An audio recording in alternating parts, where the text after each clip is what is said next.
L'éditorial du Figaro. Les ombres au tableau par Laurence de Charette. L'école aurait-elle enfin trouvé sa juste place dans le projet présidentiel au cœur de ce réarmement civique de cette France forte promise par Emmanuel Macron? À sa façon, celle d'un peintre impressionniste, le chef de l'État s'est employé à brosser par petites touches une vision.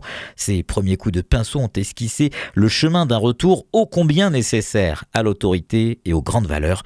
Emmanuel Macron a réintroduit l'uniforme dans le tableau. Il ne prononce pas le mot, il préfère parler de tenue unique, mais il vante le concept qui efface les inégalités et crée les conditions du respect et fait l'éloge de l'apprentissage de la Marseillaise en primaire. On ne peut que s'en réjouir. L'ouvrage reste pourtant flou. Le peintre élyséen, peaufinant son œuvre au fil des questions, promet une nouvelle fois la généralisation du service national universel, une arlésienne aux contours imprécis dont on n'est sans doute pas prêt de voir la couleur. Il ajoute une touche d'enseignement de l'histoire, de l'art, pourquoi pas, et envisage des cours de théâtre afin de renouer avec le contact des grands textes. Une fréquentation évidemment souhaitable, mais voici que l'artiste lève ici le pinceau. Ignore-t-il que plus de 40% des collégiens de 6e ne maîtrisent ni la lecture, ni l'écriture, ni le calcul?